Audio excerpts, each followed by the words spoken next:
نستعينه ونستغفره ونعوذ بالله من شرور أنفسنا ومن سيئات أعمالنا من يهدي الله فلا مضل له ومن يضلل فلا هادي له وأشهد أن لا إله إلا الله وحده لا شريك له وأشهد أن محمدا عبده ورسوله أما بعد فإن خير الحديث كتاب الله وخير الهدي هدي محمد صلى الله عليه وسلم وشر الأمور محدثاتها وكل محدثة بدعة وكل بدعة ضلالة وكل ضلالة في النار।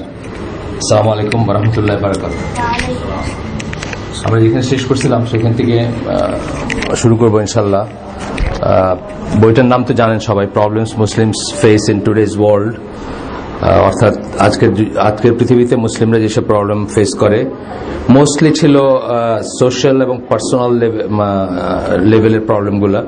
আজকে এবং গতদিন এবং আজকে একটু পলিটিক্যাল, একটু হলেও গ্লোবাল বা জিও পলিটিক্যাল ব্যাপারগুলো আসছে। তার কারণ এটার সাবহেডিংটার নাম হচ্ছে দ্য প্রবলেম অফ টেরোরিজম। তো এখানে কতগুলো পয়েন্ট বলছিলেন, যে পয়েন্টগুলা আমরা শুনছিলাম, আবার একটু শুনবো। এই জন্য যে আল্লাহ রাসূল সাল্লাল্লাহু আলাইহি ওয়াসাল্লামের গাইডেন্স গুলো কি ছিল আমরা জানি না বলে অনেক সময় আমাদের মনে আসে না সেটা। আমাদের যে পলিটিক্যাল ইসে আমরা বাস করি, জিও পলিটিক্যাল অথবা সোশিও পলিটিক্যাল যে এনভায়রনমেন্টে বাস করি, সেখানকার নর্মস গুলো আমরা নেই। যেমন পাকিস্তানি আমলে আমি যখন ছোট, আমার মনে আছে হয়তো ক্লাস 1-এ বা আরো আগে হইতে পারে, আমি শিওর না, 1-এ বা অ্যারাউন্ড দ্যাট আর কি, সালটা আমি ভুলে গেছি। ওই আইয়ুব খানের সাথে ফাতেমা জিন্নার একটা ইলেকশন হয়েছিল। আপনার হারিকেন মার্কা ছিল ফাতেমা জিন্না, আর গোলাপ ফুল মার্কা, এই দুটা মার্কা মনে আছে আমার, এই ছিল আইয়ুব খান। তো এই যে এনভায়রনমেন্টটা, ধরেন আমি আমার নানা বাড়িতে ছিলাম, আমার নানারা আলেম ছিলেন, মানে প্রচলিত আলেম, এখানকার আলেম যে যা বলতে যা বোঝায়, কিন্তু তারা এখানে কেউ কিন্তু মনে করেন নাই যে এখানে অন ইসলামিক কিছু আছে বা এটা ইসলামের সাথে যায় না, এই ধারণাটা তাদের ছিল না। ইলেকশন মানে আইয়ুব খান, ফাতেমা জিন্না, হয়তো মহিলা বলে কেউ কেউ বলছেন যে হ্যাঁ একজন মহিলা কি করে এই করলেন, কিন্তু ফাতেমা জিন্নাকে তৎকালীন জামাতে ইসলাম এন্ডোর্স করছিল, এটা আমি তখন জানতাম না, এখন জানি আর কি।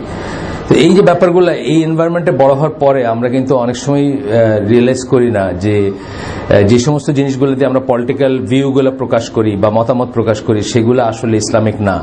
বা সেগুলা, যেমন ধর আমাদের দেশে সবাই তো মুসলিম, মানে 87-90% মানুষ মুসলিম, কিন্তু এই যে ভোটাভুটি, যে সিস্টেমে আমরা জিন্দাবাদ জানাই, যে সিস্টেমে আমরা হরতাল করি, মিছিল করি, অথবা রেভলিউশনের যে কনসেপ্টটা আছে, বা উৎখাত করার একটা, সবসময় উৎখাত কথাটা আমরা ব্যবহার করি না, মানে পতন, উৎখাত, এই কথাগুলো ব্যবহার করি, কিন্তু আসলে একটা মুসলিম এনভায়রনমেন্টে এই কথাগুলো থাকবেই না। উৎখাত পতন কথাগুলো নাই। আমরা জানি যে ওসমান রাদিয়াল্লাহু আনহুকে জাস্ট বুড়া, উনি বয়স বেড়ে গেছে, অনেক বয়স হয়েছে না, এই কারণে কিন্তু সবাই বলতেছিল যে ইউ শুড স্টেপ ডাউন, আপনার উচিত এখন ক্ষমতা ছেড়ে দেওয়া, ক্ষমতা থেকে নেমে আসা। কিন্তু উনি অথবা ওনার যারা অ্যাডভাইজার অথবা যারা দিন বোঝেন বা ইসলাম বোঝেন, তারা কিন্তু এটা মানে চিন্তাই করেন না যে এটা ধর্তব্যের কথা বা এই কথাটাকে কনসিডার করার একটা ব্যাপার। বিকজ ইসলামে এই কনসেপ্টটাই নাই, কাউকে ডিপোজ করা, ছড়ানো, উৎখাত করা, অথবা কুদেতা যে মেন্টালিটি যেটা আমরা বলি, কু বলি না একটা কথা, যে মানে কি বলে এটাকে বাংলায় বলেন, কুই বলে নাকি আর কিছু বলে, আচ্ছা যাই হোক, ওই অভ্যুত্থান বলে, সামরিক অভ্যুত্থান বলে, এই ধরনের জিনিসগুলোর কোন কনসেপ্ট ইসলামে ছিল না বা নাই আসলে। কিন্তু এইসব এনভায়রনমেন্টে বড় হওয়ার জন্য আমরা দুইটা জিনিস হয়, একটা হচ্ছে যে রিয়েল ইসলামী নর্মসগুলো কি হওয়া উচিত ছিল, কি যেমন ধরেন হেফাজতের ব্যাপারটা আমি বলি, হেফাজতের ব্যাপারে মানে তারা মজলুম, সেই হিসাবে আমার সহানুভূতি আছে, কিন্তু তারা যে কাজটা করছে, অর্থাৎ এসে একটা রাজধানী সেন্টার পয়েন্টটাকে তারা অবরোধ করছে, এটা একেবারে বাল খেললো, মানে ইসলামী পয়েন্ট অফ ভিউ এটা মিনিংলেস একটা কাজ করছে। একটা লাইফ গেলেও এটা মিনিংলেস গেছে, একটা গুলি খরচ হলো, এটা মিনিংলেস গেছে, বিকজ তাদের সেই প্রিপারেশন ছিল না। আমরা জানি ইসলামে এসে সিজ, যেটাকে আমরা বলি, সিজ মানে কোন একটা জিনিসকে আপনি ঘেরাও করে রাখবেন, এটা অ্যাজ গুড এজ যুদ্ধ। কিন্তু আমরা খাইবারের যুদ্ধ, বানু কুরাইজার সাথে ব্যাপারগুলো যদি আমরা পড়ি, আমরা দেখবো ওগুলো সিজ ছিল, একটা মুসলিম আর্মি গিয়ে ওগুলোকে ঘেরাও করে রাখছে এবং তারা একসময় সারেন্ডার করছে অথবা তাদের ফল হয়েছে। এই একটা সিজ হচ্ছে অ্যাজ গুড অ্যাজ যুদ্ধ। হোয়াট ওয়াজ দ্য প্রিপারেশন, কি অ্যাচিভ করতে চাইছিল কেউ জানে না, জিজ্ঞেস করে দেখেন কেউ জানে না। এটা যদি সিজ হয়, এটা যদি ওয়ার হয়, এটা যদি ব্যাটল হয়, তাহলে এটার কতগুলো প্রিপারেশন, মিনিমাম প্রিপারেশন ছিল। প্রথমত প্রকাশ্য আমির, যদি মনে করেন, যদি কেউ জাস্টিফাইড মনে করেন, এটাকে যদি ওইরকম মনে করেন, আমি বলতেছি না যে এটা তা ছিল, কিন্তু যদি কেউ মনে করেন এটা তা ছিল, তাহলে কি প্রকাশ্য আমির থাকা উচিত ছিল। 2:1 উচিত ছিল থাকা আপনার সামরিক ক্ষমতা, মানে ওদের যাদের এগেনস্টে আপনি এই সিজটা করতে আসছেন তাদের 50টা বন্দুক থাকলে আপনার 25টা থাকার কথা ছিল। আর কথা ছিল আপনার শত্রু মিত্র চিহ্নিতকরণ, মানে কোনো আইডিয়া নেই তারা এখানে কি অ্যাচিভ করতে আসছিলেন। সো এই জিনিসগুলো হয় এই জন্য যে আমরা এমন একটা সোশিও পলিটিক্যাল এনভায়রনমেন্টে বড় হই বা থাকি যেখানে ইসলামের বুঝগুলো কোনো নর্ম না, আর সেই জন্য একটা জগা খিচুড়ি অবস্থা হয়। আমরা কিছুটা ইসলাম ভাব থাকে আর বাকিগুলা হলো প্রচলিত যেগুলো। এই জন্য কতগুলো দল আছে, এই যে 50 ওভার ইসলামিক দল আছে নাকি বাংলাদেশে, 50 ওভার। আপনার ওই যে শামসুল হক ভাই আমাকে একটা লেখা পাঠাইছিলেন, আমি একটা গ্রুপে দেই নেই যে এই অনেক ফিতনা অলরেডি আছে আর নতুন করে আবার ফিতনা বাড়াইতে চাইনি দেখে দেই নেই, কিন্তু উনি দিছিলেন আর কি, মানে কত কটা দল আছে ইসলামের নামে আর কি বাংলাদেশ। এই জিনিসটা আসতেছে এই জন্য যে ওই ইসলামী ওরিয়েন্টেশনটা নাই, ওই বুঝটা কারো নাই যে ইসলামে কি করা যাবে আর কি করা যাবে না, এই বুঝটা আসলে নাই এবং ওইভাবে আমরা দেখি না। তো আজকে কিছু জিনিস আসবে এখানে, আমরা গতদিনও পড়ছি, বাকিটুকু একটু দেখবো ইনশাআল্লাহ। প্রথমটা হচ্ছে যে ওই দিন একটা মানে মানুষজনকে, দুনিয়ার মানুষকে বা এই ইস্যুগুলা মানে পলিটিক্যাল, রিলিজিও পলিটিক্যাল জিনিসগুলা, এগুলা সম্বন্ধে জনগোষ্ঠী বা জনগণকে 4টা ভাগে ভাগ করা যায়, মানুষকে 4টা ভাগে ভাগ করা যায়। গতদিন পড়ছিলাম আমরা, আবার রিপিট করতেছি, আমার খুব ইন্টারেস্টিং লাগছে কারণ আমি এইভাবে ক্লাসিফিকেশনটা আগে খেয়াল করি নেই বা আগে চিন্তা করি নেই। প্রথমটা হচ্ছে মুসলিমস হু পেড যাকাত। পলিটিক্যাল লিডার হিসাবে রাসূল সাল্লাল্লাহু আলাইহি ওয়াসাল্লাম এবং 4 খলিফা কি কনসিডার করতেন, মানুষজনকে কিভাবে দেখতেন, কিভাবে ভাগ করতেন, শত্রু মিত্র কিভাবে ভাগ করতেন, মানে এই লাইন কিভাবে টানতেন। একটা হচ্ছে মুসলিমস হু পেড যাকাত, মুসলিম যারা জাকাত পে করছে বা পে করত তাদেরকে একটা ভাগে ভাগ করতেন, একটা ভাগে রাখতেন। তারপর হচ্ছে non Muslims under the protection of Muslim government, non Muslim যারা মুসলিম সরকারের প্রোটেকশনে থাকে, মুসলিম সরকারের ইসে থাকে, নিরাপত্তায় থাকে। 3 নম্বর হচ্ছে non Muslim who fulfil the agreements with their in the treaties, non Muslim nations বা জাতি, কিন্তু তারা তাদের মুসলিমদের সাথে তাদের যে সন্ধি হয়েছিল বা সন্ধি আছে বা ছিল সেটাকে তারা অনার করে, সেটাকে তারা ফুলফিল করে, সেটাকে তারা রক্ষা করে, সেটাকে তারা ভঙ্গ করে না। আর 4 নম্বর হচ্ছে non Muslim nations who were at war with the Muslim nation or who indicated that war was likely. তাহলে কি বললেন যে 4 নম্বরটা কি বললাম, যে যারা হয় যুদ্ধে আছে অথবা যুদ্ধের সম্ভাবনা আছে। এইভাবে আমি আসলে চিন্তা করি না আগে, মানে এই ক্যাটাগরিক্যালি ডিফাইন করে এইভাবে 3-4টা ভাগ। যাই হোক, এখন বলতেছেন যে প্রথম দুইটা ক্যাটাগরির কাউকে হত্যা করা অবৈধ। প্রথম দুইটা ক্যাটাগরি কি বললাম, মুসলিম যারা জাকাত দেয়, তাহলে জাকাত দেয় মুসলিম এবং জাকাত দেয় না মুসলিমের ভিতরে একটু তফাৎ আছে এখানে। মুসলিম যারা জাকাত দেয় সেই ক্যাটাগরি। আর আরেকটা বললেন যে যারা ধরেন non Muslim under the protection of Muslim government, যারা জিজিয়া, জাকাতের বদলে জিজিয়া দেয়, আপনাকে জিজিয়া কর দেয়, আপনার প্রোটেকশনে আছে, আপনি বলছেন আপনার সিটিজেন তারা, এই ধরনের মানুষ। এবং বাই এক্সটেনশন যারা একটা মুসলিম দেশের বৈধ ভিসা নিয়ে সেই দেশে ঢুকে, সেটাও আসবে সেখানে। কারণ একটা মানুষ যখন একটা দেশের ভিসা নিয়ে সেই দেশে যায়, তখন সেই দেশের গভর্নমেন্টের সকল প্রোটেকশনেরই তার জন্য এক্সটেন্ডেড থাকে, সেটার আওতায় আসে। আপনি দেখবেন যে ভিসা দেওয়ার আগে অনেক সময় জিজ্ঞেস করে যে তোমার স্পন্সর কে। এই কথার মিনিং হচ্ছে যে আপনি যদি ওইখানে গিয়ে টিকিট হারায় ফেলছেন, আপনাকে দেশে কে নিয়ে আসবে, মানে যার যেটা রিকোয়ারমেন্ট সেই নিজে সে জিজ্ঞেস করে আর কি। যদি আপনার রিকোয়ারমেন্ট না হয়, গভর্নমেন্ট যদি এটা কভার করে, ফাইন, কোনো সমস্যা নাই। কিন্তু যদি আপনার রিকোয়ারমেন্ট হয়ে থাকে যে একটা দেশ গরিব দেশ অথবা একটা দেশ যারা ওয়াল লাগবে, ওয়াল লাগলে এখানে চলে আসো, মানে পিছিয়ে অনেকের সমস্যা থাকে আর কি। তো আর ওয়ালের আবার একটা সমস্যা আছে, যাদের ঠান্ডার সমস্যা আছে ওয়ালে পিঠ লাগিয়ে বসলে আবার ঠান্ডাটা তাড়াতাড়ি জায়গা মতো পৌঁছায়। আমাদের শমসুলক ভাই আছে না, উনি দেখবেন বালিশ একটা আছে ওনার এখানে, ঠান্ডার দিনে বালিশটা পিছনে দিয়ে তারপরে বসেন। যাই হোক, এটা ভ্যারি করে এবং এটা আজকাল এইজের কোনো ব্যাপার না। আমাদের ইয়াংগেস্ট ভাইদের দু একজনের আছে সিভিয়ার ব্যাক পেন, যে উত্তরার আরিফ সিভিয়ার ব্যাক পেন ওর। তারপর বোনদের আছে, এই যে শামীম হাসানের ওয়াইফ, ওর তো সিভিয়ার ব্যাক পেন।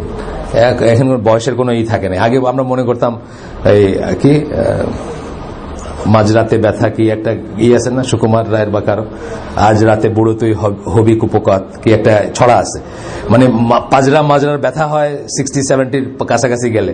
এখন আর ওইগুলো ঠিক না। এখন ইয়াং ছেলে দেখবেন পিঠে এই দিয়া বসতেছে। লাইফস্টাইলের জন্য কিছুটা হয়েছে, সারাদিন বসে থাকে। বসাটা কিন্তু আপনার এই যে পেছনে যে চেয়ারটা থাকবে, এই চেয়ারটার প্রোফাইল কি খুব ইম্পর্টেন্ট, এবং ওটাকে ঠেক দিয়ে বসতে হবে যাতে পিঠের লাইনটা নেয়। তা না হইলেই কিন্তু আপনার আস্তে আস্তে শুরু হয়ে যাবে। এবং বহু মানুষ আছে যারা ইয়াং বয়সে এই কম্পিউটারে বসতে বসতে তাদের ব্যাক পেন হয়ে গেছে আর কি। বসাতে থেকে কিন্তু একটা তো ওয়েট লিফটিং আছে বা অন্য জিনিস আছে, ধরেন কেউ যদি ফাস্ট বোলার হয় তার একটা মানে ডিস্কের ব্যাপার থাকতে পারে, ওইগুলো একটা ধাঁচ আছে। আর একটা ধাঁচ হচ্ছে জাস্ট বসে থাকার থেকে হবে ব্যাক পেন। যাই হোক, সেকেন্ড যে পয়েন্টটা বললাম, বাই এক্সটেনশন কি, যখন আপনি মুসলিম দেশ, সৌদি আরব, বাংলাদেশ, যে কোনো দেশ, আপনি ভিসা দিলেন একজন খ্রিস্টিয়ানকে অথবা একজন ইহুদিকে বা এনিবডি, আপনি ভিসা দিলেন টু এন্টার দ্যাট কান্ট্রি, তার আগেই আপনি যাচাই করে নিছেন সে আপনার দেশের শত্রু না মিত্র। এটা আন্ডারস্টুড। কন্ডিশনগুলো যা দিচ্ছেন সেগুলো সে ফুলফিল করছে, তারপরে সে ঢুকছে, তখন কিন্তু তার লাইফ আপনার ওই জিম্মেদের মতো হয়ে গেল। সেম আমানত সে এনজয় করবে এবং সেই অবস্থায় তাকে অ্যাটাক করা, তাকে হত্যা করা একই ধরনের অবৈধ হবে যেটা জিম্মেদের বেলায় হবে। এটা বোঝের ব্যাপার আছে, কারণ এই সব জিনিস আমরা করছি, অলরেডি করে ফেলছি। এইখানে না হোক, বাংলাদেশে করে নাই, কিন্তু দেয়ার আর আদার কান্ট্রিজ যেখানে ভিসা দেওয়া মানুষজনকে মানুষ হত্যা করছে বা যারা ভিসা নিয়ে ভিতরে ঢুকছে, বুঝছেন না? এটা হচ্ছে আপনি আপনার গভর্নমেন্টের সাথে বুঝতে পারতেন যে আপনি কেন তাকে ঢুকতে দিচ্ছেন, কেন তাকে ভিসা আসেন। আচ্ছা, গেল এই ক্যাটাগরিগুলো। আবার পড়লাম যে আমি নতুন করে চিন্তা করছি এটা নিয়ে, যে এই জিনিসগুলো তো আমি এভাবে কখনো চিন্তা করি নাই। যাই হোক, প্রথম দুইটা গ্রুপের মানুষকে হত্যা করা বললেন অবৈধ, 1 আর 2। People in the first two categories, unless they have committed a crime where the punishment is the death penalty. যদি না তারা একটা ক্রাইমই করে, যেমন হইতে পারে একটা লোককে আপনি ভিসা দিচ্ছেন to enter a Muslim country, সে এখানে এসে একটা মহিলার সম্ভ্রমহানি করছে, ইয়েস অফকোর্স সে বিচারে আসবে, সেটা হলো আলাদা জিনিস। কিন্তু জাস্ট সে বিদেশি অথবা সে অমুসলিম, এই পরিচয়ের জন্য তাকে আপনি অ্যাটাক করলেন, হত্যা করলেন, এটা করতে পারবেন না, বিকজ আপনার গভর্নমেন্ট তাকে আমানা দিচ্ছে আর কি। এটা বোঝার ব্যাপার আছে। এরপর বলতেছেন যে আচ্ছা, এই ফোনটা আমি আর খেয়াল রাখতে পারবো না, আপনাকে দেখেন তো, কখনো যদি ওই বাতি জ্বলে ওঠে যে চলে গেছে তাহলে আবার করতে হবে। এটা আমার এখান থেকে করি এখন ফর সাম কনভিনিয়েন্স। যাই হোক, এবার বলতেছেন কি, এমন যদি কিছু করে থাকে যেটা পানিশমেন্ট ডেথ পেনাল্টি, সেটা হলো আলাদা ব্যাপার। তারপরে বলতেছেন যে থার্ড ক্যাটাগরিতে যারা আছে, থার্ড ক্যাটাগরিতে যাদের সাথে আপনার ট্রিটি আছে, যে কোনো একটা দেশের সাথে থাকতেই পারে আপনার ট্রিটি, ছোট দেশ বড় দেশ যাই হোক, অমুসলিম দেশও হতে পারে, সেটা যদি ট্রিটি থাকে তাহলে সেই ক্যাটাগরির কাউকে আপনি অ্যাটাক করতে পারবেন না। নন মুসলিম নেশনস বলতেছেন যার সাথে আপনার ট্রিটি আছে। ফর এক্সাম্পল, ওই আগের দিনের কথা বলছেন যে মুসলিমদের, এইটুকু আমরা পড়ছিলাম, আমি রিপিট করতে ইচ্ছা করে, যে আমি নিজেও নতুন জানলাম জিনিসগুলো, একটু নতুন মনে হচ্ছে আমার কাছে, ভালো লাগতেছে, সেই জন্য আপনারাও যত বেশি সম্ভব জানলেন আর কি। তো চাইনিজদের সাথে এবং ইথিওপিয়ানদের সাথে মুসলিমদের এই ধরনের ট্রিটি ছিল যে মুসলিমদের তারা আগের দিনই পড়ছি আমরা, তারা অ্যালাউ করতো ওই প্রিচ করতে, ওখানে যাইতে। উল্টাটা কিন্তু আবার ভ্যালিড না, জানেন তো। মুসলিম, এটা আমরা অনেকেই জানি না যে মুসলমান যে কোনো মুসলিম দেশে কোনো বিধর্মীদের কোনো ধরনের মিশনারি অ্যাক্টিভিটি কখনোই জায়েজ হইতে পারে না। এটা যেখানে যেখানে তারা করতেছে সেখানে তারা এটা গায়ের জোরে করতেছে, অথবা কোনো একটা সুবিধার জন্য তারা একবার ঢুকছে, তাদেরকে আর স্টপ করা যাচ্ছে না। আর মুসলমানদের ভিতর অনেকে আছে যারা ভালো করে কোরআনের আয়াত আউট অফ কনটেক্সট কোট করে, যেমন খ্রিস্টিয়ানরা এখন কোরআনের আয়াত দিয়ে প্রিচ করে, এই খ্রিস্টিয়ানিটি লা ইকরাহা ফিদ্দিন, দিনের ব্যাপারে জোরাজোরি নাই, এই আয়াতটা কোট করে যখন তারা এখানেই করে আপনার আমাদের পোলাপানরে ফুসলা টুসলা নিয়ে গিয়া ধরেন একটা ওই ইসাই জামাতের দাওয়াত দিতেছে, তো বাপে হয়তো ছেলের উপর রাগ করেছে, তুই এখানে গেছিলি কেন এখানে, তো তখন এই আয়াত শোনায় দিতেছে, দিনের ব্যাপারে কোনো জোরাজুরি নেই, বুঝছেন না? এই আয়াত তো অ্যাকচুয়ালি মুসলিমদের জন্য অ্যাপ্লিকেবল না, দিনের ব্যাপারে অবশ্যই জোরাজুরি আছে। যেই দিনে দিন ত্যাগ করলে শাস্তি হচ্ছে মুরতাদ, রিদ্দা, এবং রিদ্দা কায়েম মানে রিদ্দা এস্টাবলিশ হলে তার শাস্তি হচ্ছে মৃত্যুদণ্ড, মানে by Islamic law, Islamic state থাকতে হবে, ইসলামিক গভর্নমেন্ট থাকতে হবে, সেটা অন্য কথা। সৌদি আরবের কথা আমি বলতেছি, সৌদি আরবে কেউ মুরতাদ হওয়ার মিনিং বোঝেছে, সেটা মানে কি, তাকে সৌদি আরব থেকে চলে যেতে হবে, ভাগতে হবে। যদি সৌদি আরবে থাকে তাহলে তার জায়গায় পয়লা তওবা করতে বলবে, না হলে তার মৃত্যুদণ্ড হবে।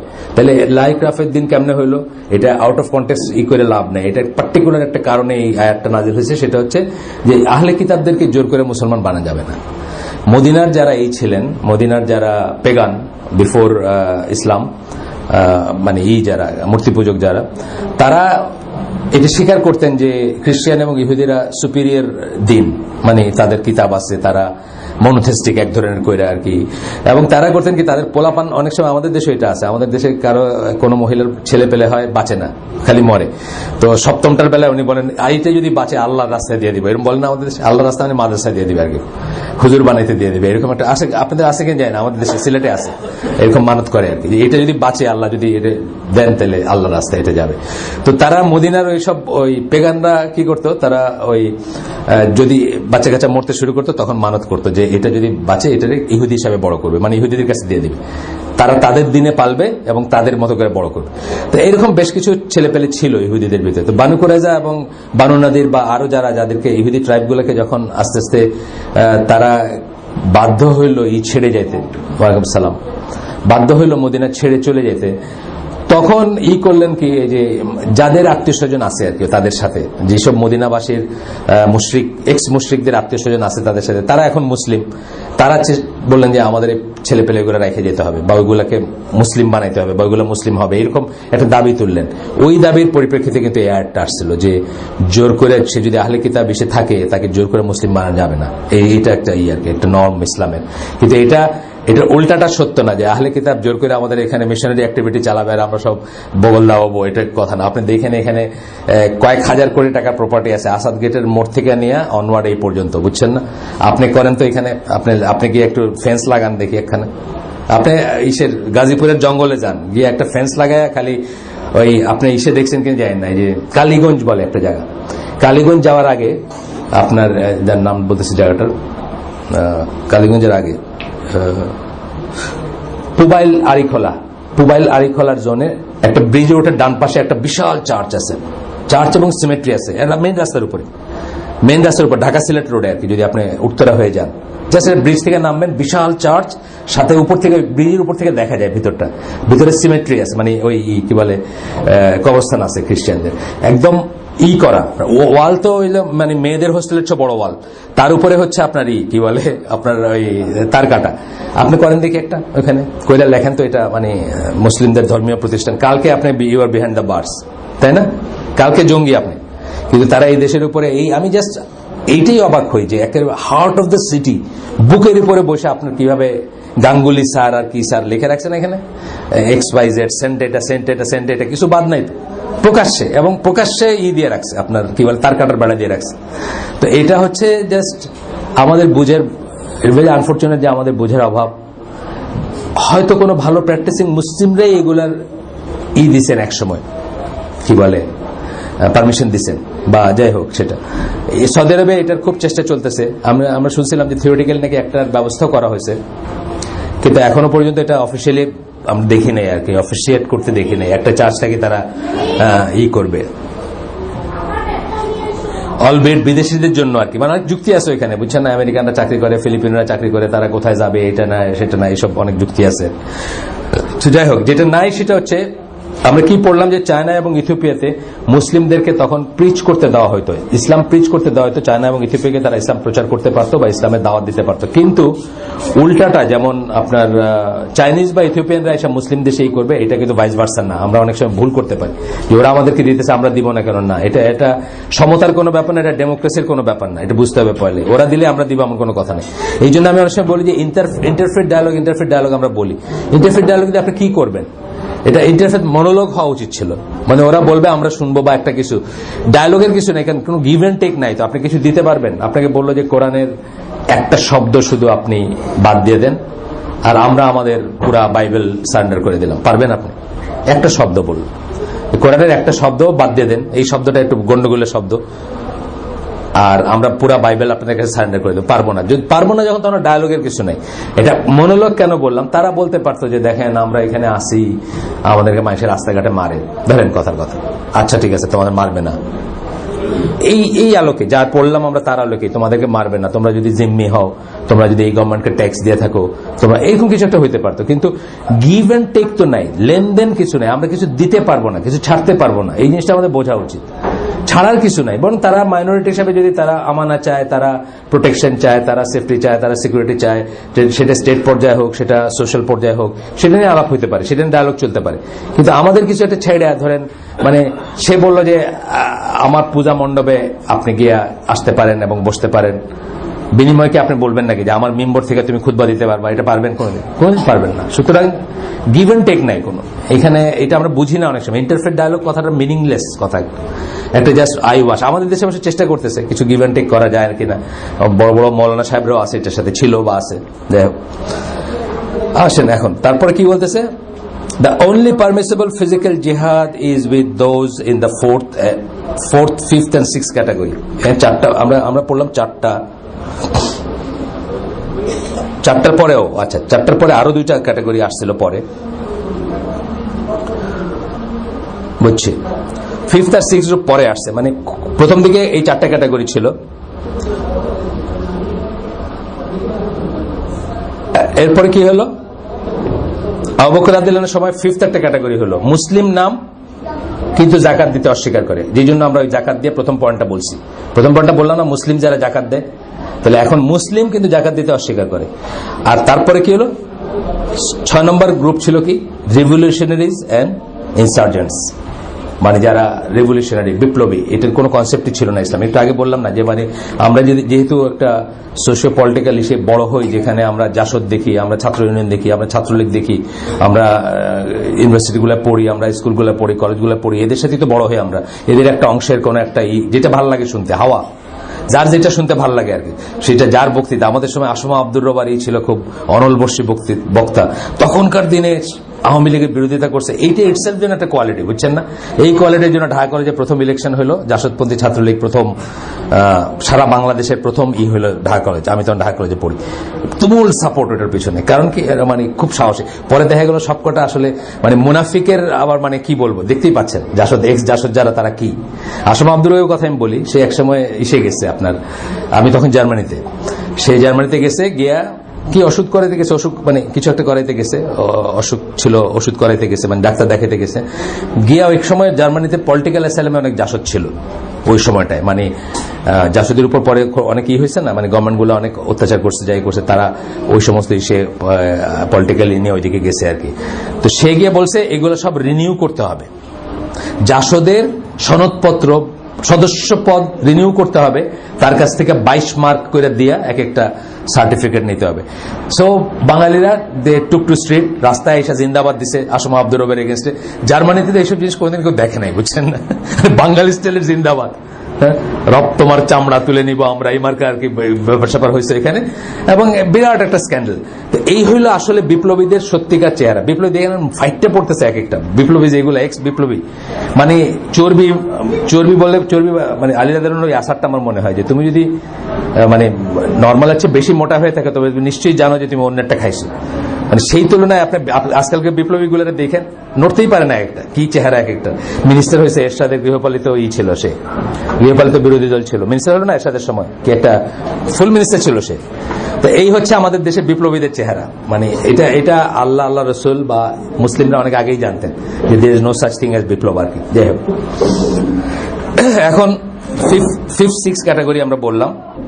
অনলি পারমিসিবল জিহাদ হচ্ছে fourth, fifth, six category. Fourth বলতে আমরা দেখলাম যে যেই সব Muslim nation either at war অথবা preparing to attack other Muslim nations, অথবা মুসলিম জাতিকে অ্যাটাক করার জন্য রেডি হচ্ছে, অথবা already at war. Preemptive war কিন্তু ইসলামে জায়েজ। প্রিএমটিভ বলতে কি, সে এখন অ্যাটাক করে নাই কিন্তু করবে, শক্তি সঞ্চয় করতেছে, হ্যাঁ আপনি এটা করতে পারেন, তাকে জায়েজ প্রিএমটিভ ওয়ার। তো যাই হোক, ফিফথ, সিক্স, ফোর্থ, এটা হলো ফোর্থ ক্যাটাগরি। ফিফথ ক্যাটাগরি হলো যারা জাকাত দিতে অস্বীকার করে, আর সিক্স ক্যাটাগরি যারা রিভলিউশনারি, এদের এগেইনস্টে জিহাদ পারমিসিবল বা যুদ্ধ permissible. There are two types of physical জিহাদ। Defensive and offensive. ডিফেন্সিভটা গতদিন বললাম যে এটা কমন সেন্স থেকে বোঝে, মানে মুসলিম তার বাড়ি প্রোটেক্ট করতে গিয়ে, ধরেন ডাকাত পড়ে বাংলাদেশের গ্রামে, ডাকাত আপনার বাড়িতে আসছে, আপনার বাড়ি, আপনার সম্পদ, আপনার আপনার আপনার ফ্যামিলি সম্মান সম্ভ্রম বাঁচাইতে গিয়ে আপনি মারা গেছেন, আপনার শহীদের স্ট্যাটাস, এটা অটোমেটিক, এটা কোনো ফিকের কোনো পারমিশনের দরকার নেই। ইউ শুড টেক আর্মস আর কি, যখন আপনার বাড়ি কেউ অ্যাটাক করছে। এই একই ফিক দেশের বেলায়, কমিউনিটির বেলায় প্রযোজ্য আর কি। আপনার দেশকে অ্যাটাক করছে আর কোনো ফিকের কারো জিজ্ঞেস করার কোনো দরকার নেই আর কি, সেটা বলতেছে ডিফেন্সিভ যেটা আর কি। ডিফেন্সিভটা অটোমেটিক। ডিফেন্সিভ জিহাদ occurs when another nation is trying to take over land or homes, বাড়িও হইতে পারে অথবা জমিও হইতে পারে। In this case it is obligatory on every Muslim male to fight to protect what is his. তার বলতে যা বা তার দেশ, তার ভূমি, তার প্রত্যেক মুসলিম মেল পুরুষের উপর এটা অব্লিগেটরি হয় অস্ত্র ধারণ করা। অফেন্সিভ জিহাদ is an offensive war that occurs between a legitimate threat to a Muslim nation। এই যে বললাম legitimate threat আছে আপনার উপরে, তখন আপনি অফেন্সিভ জিহাদে যাইতে পারেন। প্রিএমপ্টিভ যেটা বললাম আগেই, আপনি সেটাকে করে দিলেন। It requires an official, এইখানে একটু বলেন তো, একটু আস্তে করতে বলেন মোহিত, একটু উপরে চলে যেতে বলেন নাইলে।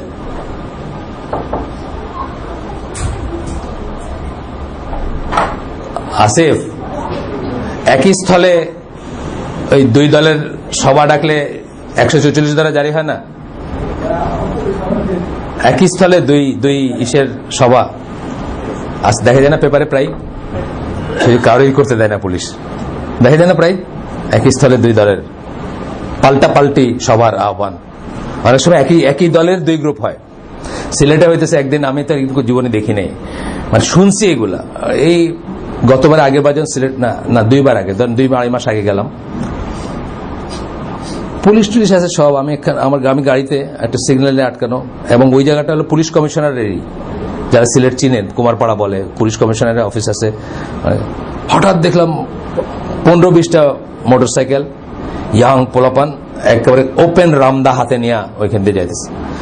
তাই আমি তো সিলেটের খবর জানি না কি চলতেছে ভাই, বিকাল 4টা এরকম।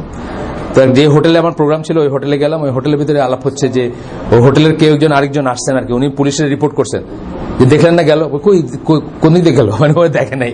আচ্ছা যাই হোক, তখন আমি খবরটা নিলাম কি যে সিলেটের ছাত্রলীগের 2টা গ্রুপ আছে। এখন ওর আসল নাম নিশ্চয়ই এটা না, জনৈক ব্যক্তি, তার নাম পাঙ্গাস, তাকে নাকি, সে ছাত্রলীগের, তাকে নাকি অ্যারেস্ট করছে 2-4 দিন আগে। সেই জন্য সেই গ্রুপের পোলাপান রঞ্জিত গ্রুপের উপরে শোডাউন করার জন্য মানে এই রামদা টামদাগুলা নিয়ে ওইদিকে ছুটছে আর কি, দিনে 4টার সময়, সকাল মানে দুপুর 4টা আর কি, মানে 4টা বা একটু আগে হইতে পারে, অ্যারাউন্ড দ্যাট টাইম আর কি।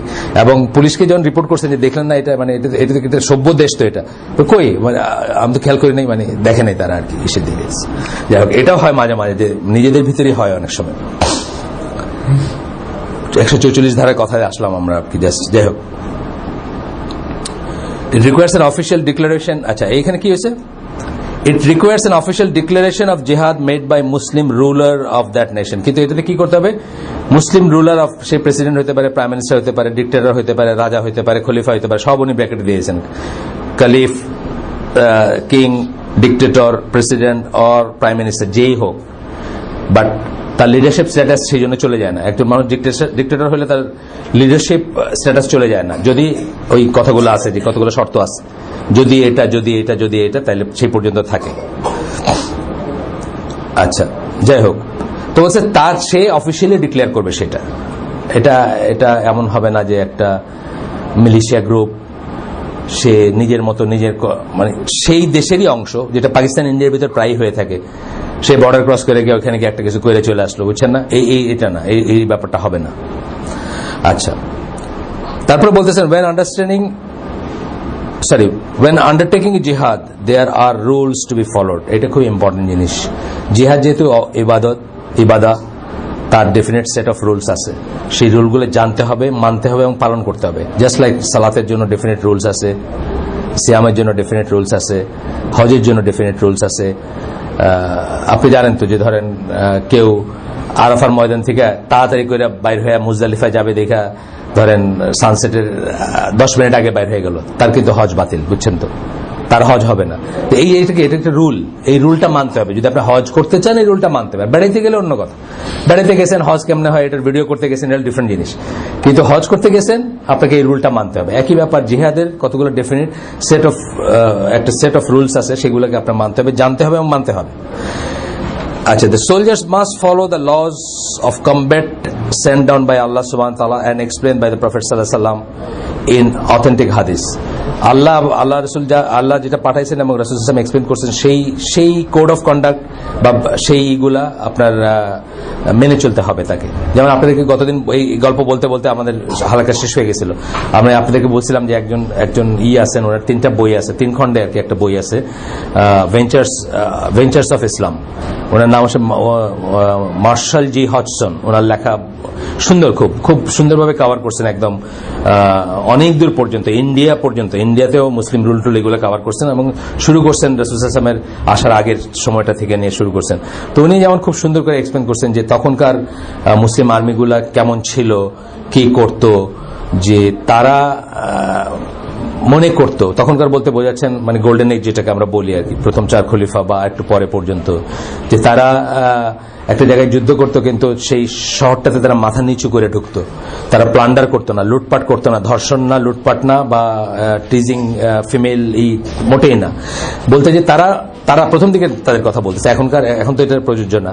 তারা মনে করতো যে তারা আল্লাহর চোখের সামনে আছে, অর্থাৎ আল্লাহ দেখেন, আল্লাহ শোনেন, এই আকীদাটা তাদের ভিতরে এমন ভাবে ছিল যে তারা এই প্লান্ডারিং বা এই জিনিসগুলো কখনো করতো না।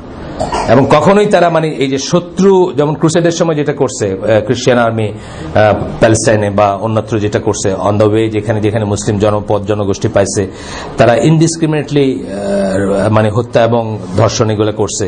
এইগুলো মুসলিমদের ইতিহাসে কখনো ছিল না। এখন শুনতেছি আমরা, এখন এই যে নতুন নতুন আইএস মার্কা জিনিসে শুনতেছি। তো এখন বুঝতে হবে যে এখন মুসলিমরা সেই বুঝের মুসলিম না। এটাও মানে এদের সাথে মানে ওমর রাদিয়াল্লাহু আইডেন্টিফাই করার কোনো কারণ নাই, বা খালিদ বিন ওয়ালিদকে আইডেন্টিফাই করার কোনো কারণ নাই। কিন্তু তখনকার সময়গুলোতে মুসলিম আর্মির জাস্ট ম্যানার্স এবং আদব এবং এটিকেটস এগুলো দেখে কিন্তু এনমাস খ্রিস্টিয়ান ফ্রন্টলাইন সোলজাররা ওই পাশ থেকে এই পাশে এসে ইসলাম গ্রহণ করছে। তারা এত মুগ্ধ হয়েছেন বা এতই মানে তারা যেভাবে যুদ্ধগুলাতে এই রুলসগুলা বা এই আদবগুলা যেভাবে ফলো করতেন।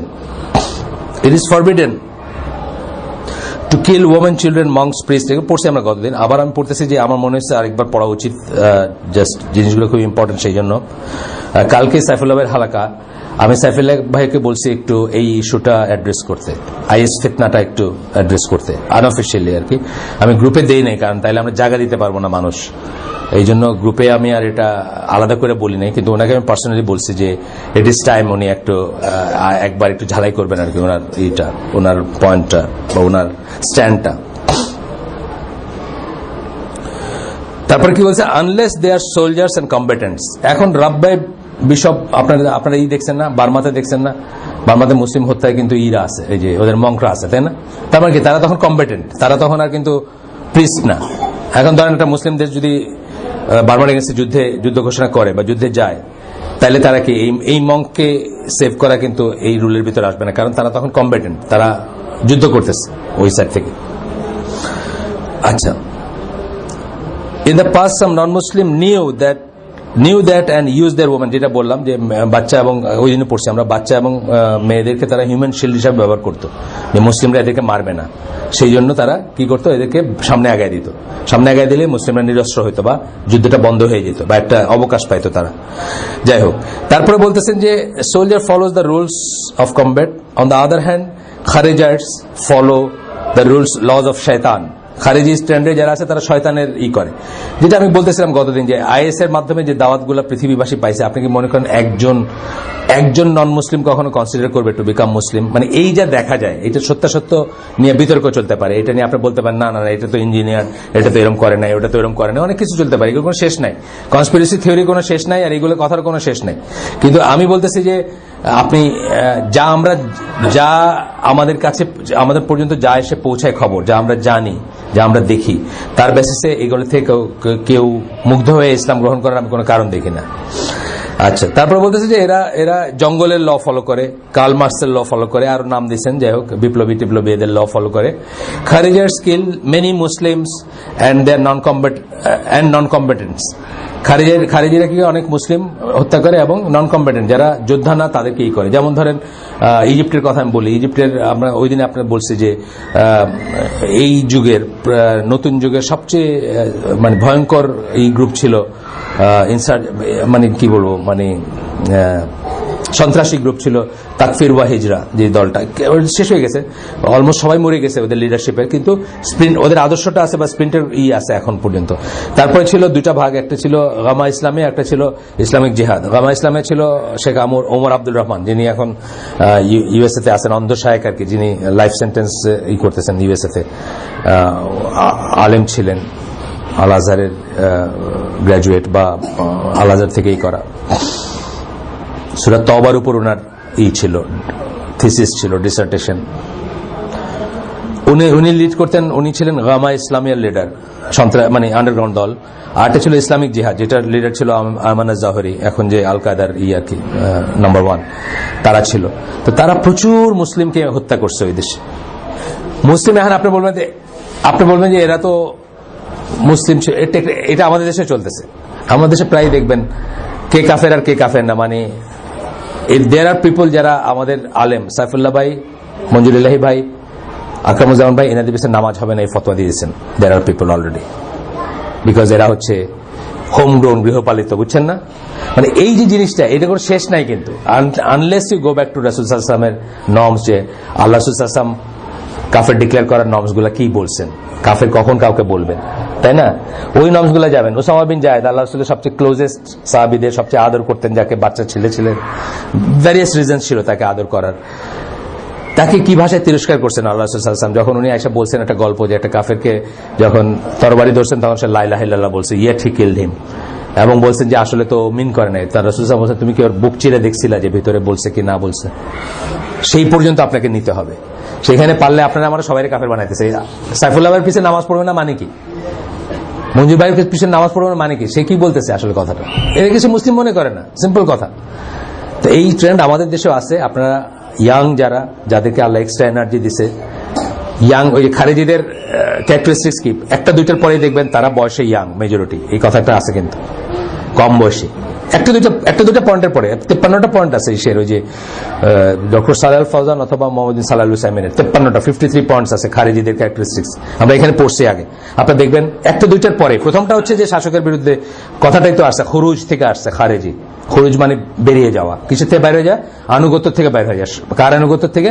আমির বা সরকার প্রধানের আনুগত্য থেকে বাইরে হয়ে যায়। এখান থেকে খুরুজ কথা থেকে খারেজি আসছে, প্রথমটা হচ্ছে ওটা। কিন্তু তারপরেই একটা দুইটার ভিতরে দেখবেন যে তারা ইয়াং, বয়সে ইয়াং।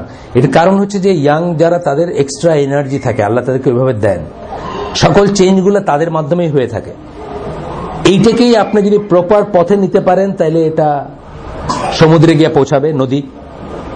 আর প্রপার পথে না গেলে একটা ডোবায় পরিণত হয়ে পচা পানি হবে। এখানে আছেন নদী পথ পাইলে সমুদ্রে যাবে, আর পথ না পাই দেখেন ওখানে আটকায় গেছে, একটা ঝর্ণা আসছে পাহাড়ের ভিতরে, ভ্যালিতে আটকায় গিয়া পচা পানি হয়ে গন্ধ বাইরে এখান থেকে, পথ পায় নাই যাওয়ার। তো এই জন্য যারা এল্ডার, যারা ওয়াইজার, যারা আলেম, যারা পড়াশোনা করেন, মানে প্রপার আলেম যারা, তাদের উচিত এই এনার্জিটাকে প্রপার পথে চ্যানেলাইজ করা, যাতে এটা ইসলামের কাজে লাগে, আল্লাহ রাসূল সাল্লাল্লাহু আলাইহি ওয়াসাল্লাম যে দিন প্রিচ করতে আসেন সেটার কাজে লাগে, যেটা এটা ইসলামের ডাইমেনশনগুলোকে বাড়ায় দেয়, ইসলামের ফোল্ডে যেন আরো বেশি মানে ইনক্লুসিভ হয়, এক্সক্লুসিভ না হয়ে।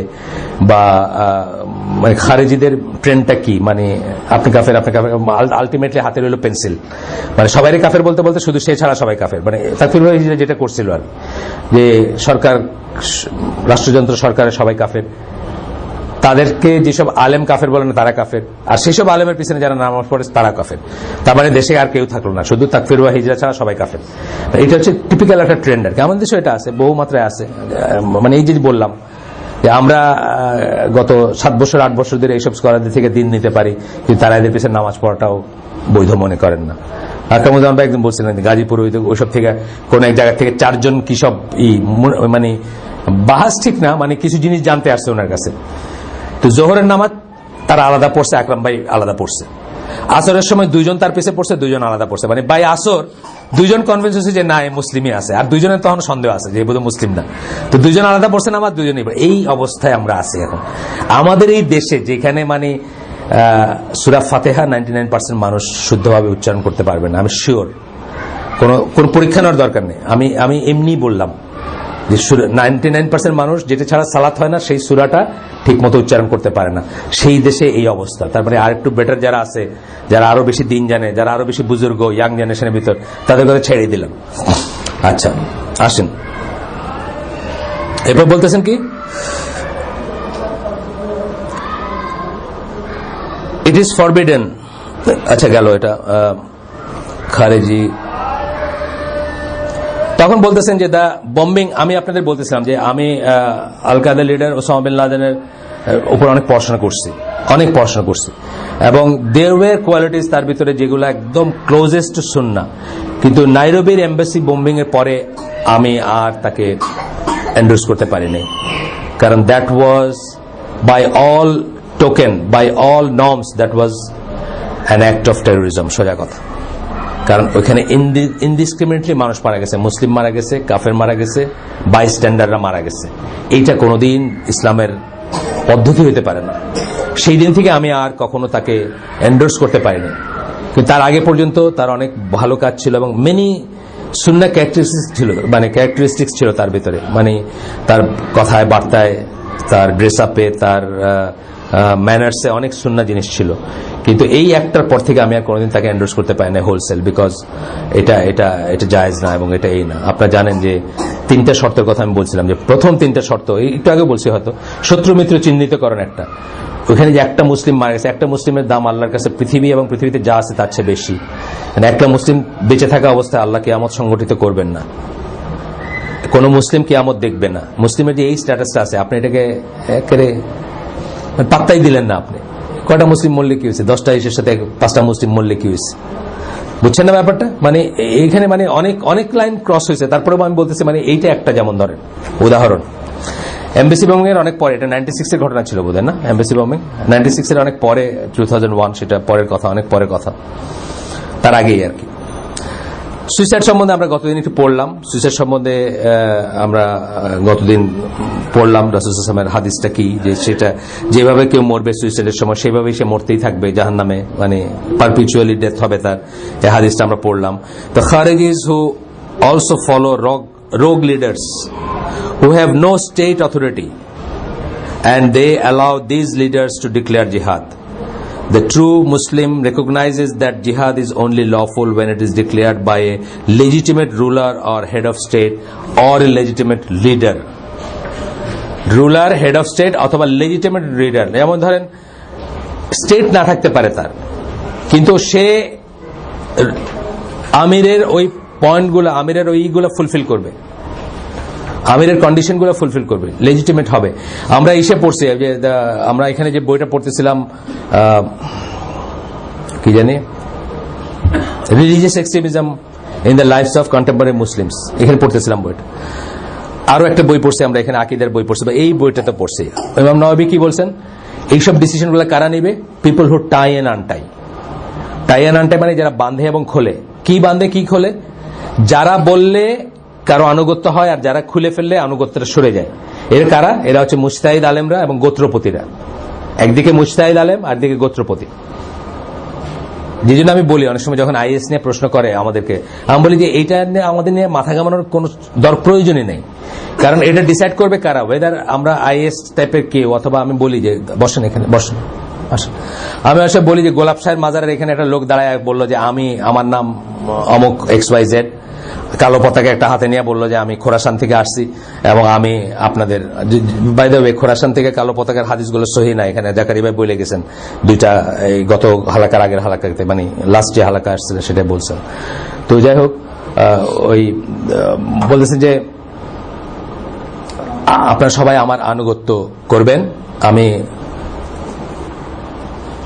মুসলিম ওয়ার্ল্ডের খলিফা, বলতেই পারে, কেউ ডিক্লেয়ার করতেই পারে, ডিক্লেয়ার করাটা নাজায়েজ তাও না, কিন্তু সে তার কাছে কি আমি গিয়ে বায়াত নিব, আমি আনুগত্য করবো কি করবো না, এটা কি দিয়ে জাজ করবো, কি দিয়ে আসবে, কে বলবে আমাকে যে তাদের কাছে যাবো কিনা, আনুগত্য করবো কিনা, আমার ডিসিশন না। এটা ডিসিশন হচ্ছে কাদের? People who tie and untie. People who tie and untie হচ্ছে যারা মামুন একটা হালায় করে বাইরেছেন, আটটা করেন না এখন, আর পরে করেন। যে কি বলে মাইন্ড করছেন মামুন? না, হালকা আপনি করতেই পারেন, আপনার জন্য বৈধ, একটু অন্য জায়গায় গিয়ে করতে হবে। আর রফিক ভাইয়ের গলাটাও বেশ উঁচু, রফিক ভাই কথা বললে এটাকে লুকানোর কোনো রাস্তা নাই। আচ্ছা, তো যাই হোক, আপনার তো এখানে কি বলছেন? People who tie and untie. এখন এই লোকটা আমি কিন্তু আউটরাইট বলতে পারি না যে এই লোকটা পাগল, না। এভাবে কি বলতে পারে যে আমি মুসলিম উম্মার খলিফা, আমার কাছে সবাই এসে বায়াত করেন বা সবাই এসে আমার আনুগত্য করেন, কিন্তু এটা কে বলবে? People who tie and untie. সেই টাই এন্ড আনটাই কারা? মুজতাহিদ আলেম এবং গোত্রপতি যারা। আগে আপনাদের বলছি মুজতাহিদ আলেম কারা। আমাদের দেশের রেসপেক্টে ধরেন মঞ্জুর এলাহি, সাইফুল্লাহ, এনাদেরকে আমরা মুজতাহিদ আলেম মনে করি। তারা যদি আমাদের বলতেন যে গোলাপ শাহ মাজারের ওই লোকটার কাছে গিয়ে সবাই গিয়া বায়াত নাও বা আনুগত্য করো, হয়তো আমরা একটা চিন্তা করতে পারতাম। তাতে এখন বলেন নাই কাউকে, আমাদের বলছেন? বলেন নাই। গোত্রপতি কারা? ধরেন ছোট স্কেলে উপজেলা চেয়ারম্যান, আরো ছোট স্কেলে আপনার ইউনিয়ন কাউন্সিলের চেয়ারম্যান, আপাতত আর কি বলতেছি আমি। ইউনিয়ন কাউন্সিলের চেয়ারম্যান বলাটা কারণ আছে, ইউনিয়ন কাউন্সিল চেয়ারম্যান কিন্তু লেজিসলেটর না। ইউনিয়ন কাউন্সিলের চেয়ারম্যান ক্যান বি এ বৈধ রিপ্রেজেন্টেটিভ মুসলিম দেশেও, কারণ ও আইন প্রণয়ন করে না, ও হচ্ছে লোকাল কাউন্সিল। এটা নিয়ে ফতোয়া আছে, লোকাল কাউন্সিলের দেওয়াটা, ওই সেলিম মর্গান ভাই বলছেন যে এটা ভোট দেওয়াটা লোকাল ইন্টারেস্টের জন্য জায়েজ হতে পারে। তো যাই হোক, সেটাতে আমরা যাচ্ছি না। যাকে মুরব্বী মানেন আপনি, আপনারা চলে যান অন্য ডাইমেনশনে চলে যান, যে ওই একটা থানার সেন্ট্রাল মস্কের খতিব যিনি, কথার কথা, এরা হবে পিপল হু টাই এন্ড আনটাই। এরা যদি আমাদেরকে বলে গিয়ে ওই গোলাপ শাহ মাজারের ওই লোক খলিফা উইল গো, আর যদি না বলে, যতদিন না বলছে, আমাদের সময় ক্ষেপণ করার তো কোনো প্রয়োজন নাই যে এ কি ঠিক এ কি অঠিক, এর কাছে কি বায়াত নিব, এখন কি তুরস্কে চলে যাব, তুরস্ক হয়ে কি সিরিয়া যাব। আমাদের এটা সাবজেক্টই না, আসলে এটা সাবজেক্ট হচ্ছে অন্য লোকের। কিন্তু অন্যের ইটা যখন আমরা নিজের ঘাড়ে নিয়ে নিছি, তখনই হইলো যে এর পিছনে নামাজ হবে না, এ কাফের, আর ওর লগে বিয়া হবে না, এর লগে খাই না, ওর লগে পড়ি না, ওর লগে বসি না, এটা প্রশ্ন আসবে। কিন্তু আপনারা দেখেন যে কত ছিলেন যে মদিনার মসজিদ গুলাতে, জাস্ট একটা উদাহরণ, মানে ইভেন আল্লাহ মারা যাওয়ার পরে ওমর রাদিয়াল্লাহু হুযায়ফা বিন ইয়ামান তারা যখন বেঁচে আছেন, তারা জানতেন বাই নেম কে কে মুনাফিক, তাদেরকে কোনোদিন বারণ করেন নাই যে মসজিদে আইসো না, কখনো বলেন নাই যে এই মসজিদ তোমাদের জন্য না। হ্যাঁ, পার্সোনালি হয়তো জানা যায় যান নাই, ওই লিস্টে নাম আছে, জানা যায় যান নাই, এটা পার্সোনাল একটাই। কিন্তু সমষ্টিগতভাবে বা সামাজিক ভাবে কিন্তু বলেন নাই যে তোমরা মসজিদে আইসো না, তোমরা তো মুনাফিক, এই কথা বলেন নাই। মানে এত ইনক্লুসিভ ছিলেন তারা।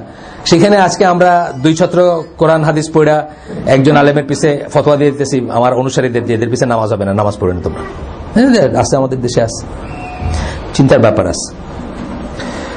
আচ্ছা, রোগ লিডার্স কেন বললেন? রোগ লিডার্স বললেন যে এরকম যে ডিমাগগ বলি আমরা, বা ডিমাগজ বলে কেউ কেউ, যারা প্ল্যাটফর্ম গরম করতে পারে, যারা খুব সুন্দর বক্তৃতা দিতে পারে, যাদের কথায় অনেক মানুষ দৌড় মারে, এরকম মানুষের কথা বলতেছে। রাসূল সাল্লাল্লাহু আলাইহি ওয়াসাল্লামের ওই হাদিসটা আমরা পড়ছি গতদিন, আজকে আর পড়লাম না, পরবর্তী এসে যাচ্ছি আমরা। আনাস বিন মালিক এর বর্ণনা একটা হাদিস আছে,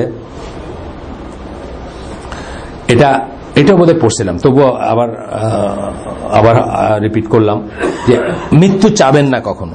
আমি বলছিলাম বোধহয় না গতদিন, কখনো মৃত্যু চাবেন না। আমরা অনেক সময় কোনো একটা মনোকষ্টের কারণে, কোনো একটা শারীরিক কষ্টের কারণে, কোনো একটা অসহ্য লাগতেছে, কোনো একটা ব্যাপার হয় অনেকে, ধরেন 20 বছর ধরে, আমার মা যেমন ফর অ্যাবাউট 39 ইয়ার্স বিছানায় ছিলেন, রাফলি বলতে গেলে। মাঝখানে ধরেন হয়তো 10 বছর বাদ দিতে পারি, হয়তো, বা ধরেন 30 বছর বলতে পারি খুব সেফলি, হয়তো 9 বছর একটু ধরে ধরে হাঁটতে পারতেন বা একটু বসতে পারতেন, তারপরে একটা সময় আসতে টোটালি বিছানায় ছিলেন। এখন আমি তো মনে করি যে আল্লাহ যদি এই ইসে তার, আমরা মুসলিম বিশ্বাস মতে কি, এরকম কষ্ট যখন আল্লাহ রাখেন আমাদের গুনাহ মাফ হতে থাকে, আল্লাহ যদি তাই জান্নাত নসিব করেন, এইটার বিনিময়ে আলহামদুলিল্লাহ আমি খুব ভালো একদম দিনের মানে লাস্ট মানে জীবনের শেষ দিন পর্যন্ত প্রাইভেট জেটে চড়লাম, এটার কিন্তু কোনো সিউরিটি নাই যে আমি জান্নাতে যাইতে পারবো, তাই না? কিন্তু আমার মা যদি ওইভাবে থেকে যদি আল্লাহ তাকে জান্নাত নসিব করেন আলহামদুলিল্লাহ বলবো আমি, এটা হচ্ছে কথা। সুতরাং এই সমস্ত জায়গায় মৃত্যুর দোয়া চাইতে নেই। অনেকে অনেক সময় ফেড আপ হয়ে বলে যে আল্লাহ এর চেয়ে ভালো যদি আল্লাহ নিয়ে নিত, বলে না, ছেলেরাও বলে, মেয়েরাও বলেন, পার্সন যিনি উনি নিজেও বলেন অনেক সময় ফেড আপ হয়ে, এটা বলতে নাই। এইটার উপর হাদিসটা এটা দিয়ে আর কি মানে আবার বলতে চাইছেন সুইসাইড জিনিসটা যে ইসলামে জায়েজ না বা যেটা। এখন একজন যদি ওই রকম লেজিটিমেট আমির থাকেন, রাসূল সাল্লাল্লাহু আলাইহি সাল্লাম এবং একদিকে নবী আরেকদিকে হেড অফ স্টেট, এবং উনি যদি সার্জিক্যাল একটা অপারেশনের জন্য আরো বেশি মৃত্যু রক্তক্ষয় অ্যাভয়েড করানোর জন্য যদি স্টেট পর্যায় থেকে কাউকে কোন একটা মিশনে পাঠান যেখানে তার মৃত্যু বা জন্মে মানে মৃত্যু বা বেঁচে থাকার চান্স 50-50 হবে, এইটার থেকে অনেকে লেজিটিমেট মনে করেন এটা এটা আর এটা এক না, এটা কম্পারেবল না। এটা ওই বইটাতে বড় অনেক লেখা আছে এটার উপর। ওই কাব ইবনে আশরাফকে যে পাঠাইছিলেন তার চান্স ছিল উনি মরে যেতে পারতেন, 50-50 চান্স ছিল, এটা অনেক লেখালেখি আছে। এটা একদম ডিফারেন্ট জিনিস আর কি। এইখানে কিয়াস করার কোনো স্কোপ নাই আর ওইটার থেকে আজকের এটা কিয়াস করার কোনো স্কোপ নাই, যেটা যা চলতেছে এখন আর কি। আচ্ছা, এরপরে আরো হাদিস আছে, আমরা একটু স্কিপ করে যাই আরটাতে। There was amongst those before you a man who had a wound. He was in such anguish that he took a knife and used it to make a cut in his hand, and the blood did not stop flowing until he died. তোমাদের আগে যারা আসছিল, অর্থাৎ ইহুদি খ্রিস্টানদের কথা বা অন্য কোন সুন্নাহর গল্প, তাদের ভিতরে এমন একটা লোক ছিল যার একটা ব্যথা ছিল, কষ্ট ছিল, জখম ছিল, যেটা সে সহ্য করতে না পারাতে সে একটা ছুরি নিয়ে তার হাতের এমন একটা জায়গা কবজি বা কিছু একটা কেটে ফেললো যাতে এমন ব্লিডিং হলো যে ব্লিডিং থেকে সে মারা যাবে, বা জেনেই করছে সে এটা। Allah the Almighty said, my servant has himself foretold me, I have forbidden him paradise. সে আমার উপর মাতবরি করছে, সে কথা আমার চেয়ে আগে বেড়ে কাজ করছে, আমার চেয়ে বেশি বুঝছে। তারপরে কি বলছে, আমি তার জন্য জান্নাত হারাম করে দিলাম। বুঝছেন তো ব্যাপারটা? মানে এই সিচুয়েশনটা, যেমন ধরেন এটা যদিও কোনো রিজন নাই, এটা কোনো কজ এসে করে নাই। কজ বলতে আমি বলতেছি কোনো সোশ্যাল, রিলিজিয়াস, পলিটিক্যাল কজ না, এটা নিজের কষ্টের জন্য করছে। বাট ইয়েট কিন্তু ব্যাপারটা এই ধরনের, মানে আল্লাহর উপরই করা হয়ে যায়। খুব খুব এক্সেপশনাল কেসে আলেমরা হয়তো দুই একটা দোয়াকে গর্হিত মনে করেন নাই। যেমন ধরেন ইমাম বুখারী তার মৃত্যুর জন্য দোয়া করছিলেন যে এই ঘটনা আসার আগে যেন আল্লাহ আমি যেন এটা না দেখি, এবং জানতেছিলেন দেয়ার ওয়াজ সামথিং কামিং, বিকজ ওই জালিম মুসলিমরা তখন জালিমের রোলে চলে গেছে, এবং উনি যে লোকালিটিতে ছিলেন ওইখানে মানে মুসলিমরা জালিম ছিল, অন্যরা মজলুম ছিল, এবং উনি বিশ্বাস করতেন বা রাইটলি সো যে মজলুমের এগেনস্টে আল্লাহর সাথে আল্লাহ আর মজলুমের ভিতরে কোনো পর্দা থাকে না। মজলুম কাফের হইলেও সে যদি আল্লাহর কাছে ফরিয়াদ করে আল্লাহ সেটা কবুল করেন, এবং he knew that something was coming, এবং এই জন্য উনি চাইছিলেন যে আল্লাহ ওই সময়টা আসার আগে যেন আমি চলে যাই, মানে ওই বিশেষ সময় না থাকে ফিতনা। এটা হলো একটা ডিফারেন্ট টাইপের চাওয়া, এটা ঠিক ওই চাওয়া না আর কি। এই জন্য আলেমরা এটাকে সমালোচনা করেন না, কিন্তু ইন জেনারেল আমরা মৃত্যু চাইবো না বা মৃত্যুর করবো না আর কি। আচ্ছা, গেল। এখানে আরো কিছু হাদিস আছে, আমরা সেগুলা স্কিপ করে করে পড়ি একটু, এরপরে একটাতে আসি বুখারীর হাদিস। এইটা যেটা পড়লাম আমি, এটা ছিল বুখারী এবং মুসলিমের হাদিস, যেটা মাত্র শেষ করলাম। আর এখন একটা আছে বুখারী হাদিস, যেখানে আল্লাহ বলতেছেন, আল্লাহ রাসূল বলতেছেন, a man may seem to the people as if he were practising the deeds of the people of paradise, while in fact he is from the people of hellfire. একজনের কথা মনে হইতে পারে যে এ তো, কারণ একটা জিনিস দেখেন, খারিজি ট্রেন্ডের আমরা যাদেরকে বলি তাদের ভিতর কিন্তু অধিকাংশের প্রচন্ড এখলাস আছে। এখলাস যেটাকে আমরা বলি, সিনসিয়ারিটি যেটাকে বলি, এটা অস্বীকার করার উপায় নেই। কিন্তু এখানে একটা জিনিস বোঝারও আছে যে sincerity itself is not enough for দিন। তাহলে প্রভাকরণ খুব দিনদার, খুব সিনসিয়ার না, প্রভাকরণ তার কজের জন্য খুব সিনসিয়ার। সিনসিয়ারিটি ইটসেলফ এনাফ না। আরেকটা হলো তবলিগ। আপনি তবলিগ জামাতের লোকদের দেখেন, তারা কিন্তু ইন জেনারেল খুব সিনসিয়ার, কিন্তু জ্ঞান ছাড়া এই সিনসিয়ারিটি কোথাও নিয়ে যায় না তাদের। সিনসিয়ারিটি দরকার আছে, কিন্তু সিনসিয়ারিটি ইটসেলফ কোনো দলিল না যে ইউ আর কারেক্ট। এই কথাটা বোঝার ব্যাপার বলতেছি আমি। তো এদের অনেককে দেখলে আপনার মনে হবে যে অত্যন্ত সিনসিয়ার, অত্যন্ত অত্যন্ত ভালো বা অত্যন্ত ক্লোজ টু কারেক্টনেস, এটা মনে হবে আপনার কাছে। তো আল্লাহ রাসূল সাল্লাল্লাহু আলাইহি ওয়াসাল্লাম কি বলতেছেন যে এমন একটা লোক যাকে দেখলে মনে হবে এ জান্নাতের লোক, while in fact he is from the people of hellfire, কিন্তু আসলে সে জাহান্নামের লোক, সে বা জাহান্নামের মানুষদের একজন। Another may seem to the people as if he were practicing the deeds of the people of hellfire. আরেকজনকে মনে হতে পারে যে এই লোকটা তো জাহান্নামের লোকদের করতেছে, মানে মতো কাজ করতেছে, while in fact he is from the people of paradise, কিন্তু সে জান্নাতের লোক হইতে পারে। এই জন্যই আমরা কি আহলে সুন্নাত জামাত তরিকা কি আমরা উইল নেভার সার্টিফাই যে এই লোকটা জান্নাতে যাবে মৃত্যুর পরে। আমরা বলবো ইনশাআল্লাহ আমরা আশা করতেছি সে জান্নাতে যাবে, তার কারণ তার আমলটা ছিল এই গ্রেডের, ইনশাআল্লাহ দোয়া করি, আশা করি। আবার জাহান্নামের যে কাজ করে গেছে দুনিয়াতে আমরা কি বলবো যে আমরা ভয় পাচ্ছি আল্লাহ তার যেন কি না কি হয়, তবু দোয়া করবো যে আল্লাহ তাকে যেন আল্লাহ মাফ করে দেন। এইটা হচ্ছে কারেক্ট ওয়ে। আপনাকে বলছি যে আমার ভাই বিডিআরে মারা গেছে, আমার মুখ দিয়ে কিন্তু তাকে শহীদ বলা বাইরে হয় না, বিকজ আমি তার ইমানি স্ট্যাটাস জানি না। আসলে আমি দোয়া করি সে যেন শহীদ হয়, আমি দোয়া করি। এই জন্য এখনকার স্কলাররা এই সমস্ত জিনিসের শহীদ সার্টিফাই করতে না করেন, শুধুমাত্র ডিক্লেয়ার্ড ধর্মযুদ্ধ যদি হয় এই সমস্ত শর্ত মেনে, সেখানে কেউ মরলে আমরা ধরে নিব উনি শহীদ বলবো। ডিক্লেয়ার ধর্মযুদ্ধ বললাম, কিন্তু আমি যুদ্ধ বলিনি।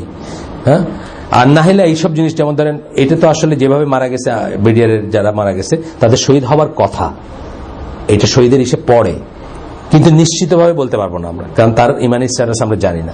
সেই জন্য বলবো দোয়া করবো যে আল্লাহ যেন তাকে শহীদ হিসেবে কবুল করেন, ভয় করবো যে তাকে শহীদ হিসেবে কবুল নাও করতে পারেন। এই জিনিসটা সবার বেলায় কিন্তু প্রযোজ্য। যে নিজেকে মুসলিম দাবি করে মারা যাবে তার বেলায় প্রযোজ্য। আর যদি নিজেকে আত্মস্বীকৃত কাফের যদি হয় কেউ, যেমন হুমায়ুন আজাদ অথবা তসলিমা নাসরিন মার্কা, তাদের বেলায় আমাদের চিন্তার কোনো কারণ নেই। কিন্তু যারা নিজেদেরকে মুসলিম ক্লেম করছে, যে ভুল করে হোক, সে তার মতো তার মন গড়া মতোই করছে, তথাপি তার বেলায় আমরা আশঙ্কা করব যে সে হয়তো আটকায় যাবে, কিন্তু ভয় করব, আমার ভাই হইতে পারে, আমার বাবা হইতে পারে, কিন্তু তাকে বলবো না যে সে জাহান্নামী। আর উল্টা দিকে আপনার করব না, কি বলে, জান্নাতি বলে কাউকে সার্টিফাই করব না। তো আমার যখন এই লাইনে প্রথম চলাফেরা, মানে আহলে সুন্নাত জামার মানুষদের সাথে যখন প্রথম উঠা বসা করতেছি, আহলে হাদিসদের সাথে বা কোট আনকোট রাদার ওইটাই বলি, তখন এক দিনী ভাই, অনেক অনেক মানে ওনার আসন অনেক উপরে, বাংলাদেশের সবাই তাকে এক নামে চিনেন। তো ওনার বাসায় আমি ওনার কাছে গেছি আর কি, কোনো কারণবশত। এমন একটা ফোন আসছে যে ওনার কি একজন মারা গেছে। ফোনে বসে জানাজা গিয়ে কি হবো, এমনিতে জান্নামে যাবো, আমরা যাইবো, জানাজা গিয়ে কি হবো, তো হানাফি তো কাফের, তো জান্নামে যাবে। নজবিল্লাহ, সবাই নজবিল্লাহ বলবো যে আমাদের ভিতরে কেউ এই ইসে চলে গিয়ে থাকি অলরেডি। দুই গাছি, ওই আমার জুনিয়র ছিল, সে বলতে দুই গাছি দাঁড়িয়ে রেখে তুমি আমার এত বড় কথা বললা, মানে কেউ তার কিছু একটা বলছে আর কি। তো আমরা এরকম দুই গাছের দাঁড়িয়ে আর দুইটা বই পড়ে আমরা যেন এরকম ফিকে চলে না যায় যে বাপ দাদা 14 গোষ্ঠী আশেপাশে যারা আছে সব মানুষ কাফের, ওর জানা যায় গিয়ে কি হবে। নজবিল্লাহ, আমরা এটা বলবো না কখনো। যে নিজেকে মুসলিম দাবি করে, যার উপর হুজ্জত কায়েম হয় নাই যে সে কাফের, যার উপর দলিল করে নাই, যাদের কথা বললাম, যেমন আত্মস্বীকৃত যারা, তাদের কথা অন্য, অথবা যাদের উপর দলিল মানে স্কলাররা হুজ্জত কায়েম করছেন। ফর এক্সাম্পল আমিনা ওয়াদুদ, ওই যে নিউ ইয়র্কে যে জুমার খুতবা করছিল মহিলা, তাকে বড় স্কলাররা কাফের রুলিং দিচ্ছেন। বা ইন্ডিয়ান কোন এক নায়করেও দেখলাম কারা জানি এই করছে, সালমান খান কি, যে ঘরে পূজাও করে করে, এরকম কিছু একটা বলছিল। হ্যাঁ, শাহরুখ, হ্যাঁ, যাই হোক, তার সম্বন্ধে দেখলাম ইসে ফতোয়া আছে অনেক, বাট বড় কোন স্কলারের ফতোয়া দেখিনি আমি। বড় বলতে আমি বলতেছি যে আমরা যাদেরকে করি, মানে এরকম কারো দেখি নাই আমি যার দেখছি তার নাম না জানা কোন এক স্কলারকে। যাই হোক, সেটা তারপরে আপনি একটা সন্দেহের ভিতরে একটা কনসিডারেশন নিতে পারেন। কিন্তু তাছাড়া আমরা যেটা বললাম, যার কথা আমি এইমাত্র বললাম, উনিও আমারই মতো বাংলাদেশি, হানাফি, সবকিছুই, কিন্তু উনি এখন কট্টর সালাফি আর কি। তো ফোনটা আসছে, বললো যে অমুক মারা যায়, জানা যায় কি এমনি জানানো যাবে, এমনি জানানো যাবে, এই আমাদেরকে বলতেছেন উনি। এটা নজবিল্লাহ, এটা থেকে আমরা একদম তওবা করবো এবং দূরে থাকবো। সময় প্রায় কাছে আসতে 5 মিনিট যাবো আমরা ইনশাল্লাহ আর একটু।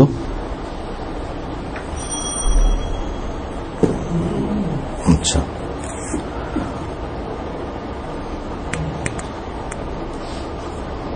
রাসূল বলেন, I will declare war against one who shows hostility. রাসূল বলেন, আল্লাহ বলেন, অর্থাৎ হাদিস কুদসি, রাসূল বলেন, আল্লাহ বলেন, I will declare war against one who shows hostility to a pious worshipper of mine. আমার বান্দা, যেমন পরেজগার বান্দা, মানে এটা বোধহয় অরিজিনাল হাদিসটা ল্যাঙ্গুয়েজটা বোধহয় ওয়ালি ছিল, if I'm not wrong, ওয়ালি ছিল ল্যাঙ্গুয়েজটা। The most beloved things with which my slave comes near to me are what I have enjoined upon him, and my slave keeps on coming closer to me through performing extra deeds. এখানে একটা ছোট্ট pause নিচ্ছি আমি। আল্লাহর কাছে সবচেয়ে পছন্দনীয় হচ্ছে ওই ইবাদতের কাজ বা ওই কাজগুলা যেগুলো কোনো ফোর্স করছেন। এটা এক্সপ্লেনেশন আছে, আমি পড়ছি এটা। পানি দেন না। তাহলে বুঝবেন যে ফরজগুলো আল্লাহর কাছে সবচেয়ে প্রিয় কাজ। আমাদের আমলে হয়তো কুলাবে না, আমাদের ফরজগুলোর পারফেক্ট হয় না, তা নাইলে হয়তো ওই সাহাবীর মতো বলতে পারতাম আমরাও যে শুধু ফরজ করলেই আমরা ঠিক আছে। একজন সাহাবী বলছিলেন না যে আর কিছুই করব না, বেশিও না কমও না। আল্লাহ রাসূল বলছিলেন জান্নাতের বাসিন্দা দেখলে দেখে নাও। আমাদেরগুলা হয় না এরকম। আমরা আমাদের ফরজ নামাজ, ফরজ সালাত বা ফরজ সিয়ামের বা অন্য ত্রুটিগুলো কম্পেনসেট করি আমরা নফলি দিয়ে, আমাদেরগুলো এরকম হয় না। কিন্তু আল্লাহ যদি আল্লাহ ওখানে জান্নাতি উনি কেমনি জানছেন? রাসূল সাল্লাল্লাহু আলাইহি ওয়াসাল্লাম আল্লাহ তাকে জানাই দিচ্ছেন। ওই লোকের এতই পারফেক্ট যে ও শুধু ফরজ করে জান্নাতে যাবে, আল্লাহ সেটা জানাই দিচ্ছেন, রাসূল সাল্লাল্লাহু আলাইহি ওয়াসাল্লাম সেইভাবে জানছেন, যাই না সাহাবীদেরকে জানাইছেন।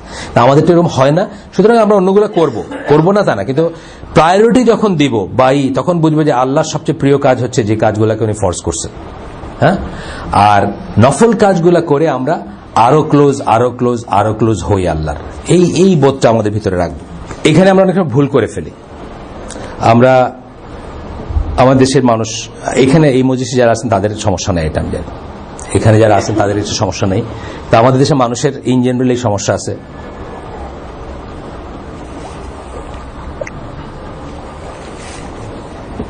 প্রায়োরিটিতে ভুল করা। আমাদের দেশের ধরেন আমরা যারা 5 ওয়াক্ত সালাতে যাই মসজিদে, তারা দেখবেন রমাদান ইভ যেটা মানে আগের দিনের সন্ধ্যা, সেই মাগরিবের নামাজে গিয়ে দেখবেন আপনি হঠাৎ যদি আননোটিস চলে যান তাহলে আপনি মারা গেছেন। আর বাথরুমের কাছে গিয়ে দাঁড়াইতে হবে আপনার ফুল। কেন? রমাদানের এই ফরজ নামাজের কি আলাদা কোন ফজিলত আছে এই সন্ধ্যার ফরজ নামাজের? না। কিন্তু রমাদানের জন্য মানুষ আসছে এখানে, অথচ রমাদান অনুযায়ী কি 4 নম্বরের ফরজ, কিন্তু 4 নম্বরের পিলার, প্রায়োরিটিতে 4 নম্বর পিলার। প্রথম 3টা পার হয়ে তারপর 4 নম্বরে যাইবেন, কিন্তু অন্য সালাতে আসে নাই, ওই দিন ওই সালাদটাতে আসছে। এইটি আমার একটা উদাহরণ আর কি, প্রায়োরিটির উদাহরণ। তারাবির ব্যাপারে একটা উদাহরণ আছে, অনওয়ার্ড কোরবানির ব্যাপারে আছে আপনি দেখবেন, তাই না? বা নফল রোজার ব্যাপারে আছে দেখবেন আপনি, বা মহরমের রোজার ব্যাপারে আছে, রজবের রোজার ব্যাপারে আছে, শবে বরাতের রোজার ব্যাপারে আছে। আমরা যখন বড় হচ্ছি তখন ঢাকায় আমাদের তো নিউ মার্কেটে দোকান ছিল, সেটার কর্মচারীরা দেখতাম সন্ধ্যার আগে গোসল করতে ছুটত। শবে বরাতের সন্ধ্যায় গোসল নাকি একটা খুব জিনিস আর কি, খুব ফজিলত আলা জিনিস। তারা ওই গোসলের জন্য খুবই হইতো। যাই হোক, অথচ হয়তো ফরজ গোসল কেমনে করে এটা জানে না, বুঝছেন না? মানে এটার ফর্মুলা জানে না হয়তো। তো যাই হোক, প্রায়োরিটির ব্যাপার। তারপরে ক্লোজার যাব আমরা, অব্লিগেটরি কাজগুলো করার পরে নফল করতে করতে আমরা আল্লাহর কাছাকাছি যাব, ঠিক আছে। অ্যান্ড আনটিল আই লাভ হিম, তারপরে বলতেছেন I become his sense of hearing with which he here's. ওই হাদিসটা, এই হাদিসটা থেকে সুফিরা আবার অনেক কিছু বানাইছে আর কি, ফানা ফোনা এগুলো সব এই হাদিস থেকে আসছে।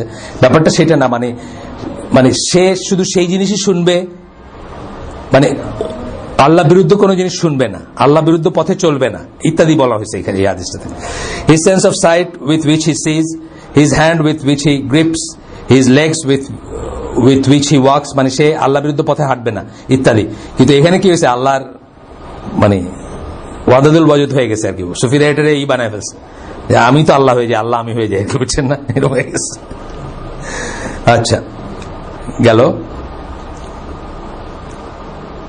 সে যদি আমার কাছে চায় আমি দিব, সে যদি প্রোটেকশন চায় আমি প্রোটেক্ট করবো। হাদিসটা বাংলা করে দিচ্ছি, বাকিটুক বুখারীর হাদিস এটা। I do not hesitate to do anything as I hesitate to take the soul of the believer, এই বিশ্বাসীর, for he hates death and I hate to disappoint him। এই ধরনের যখন কেউ হয়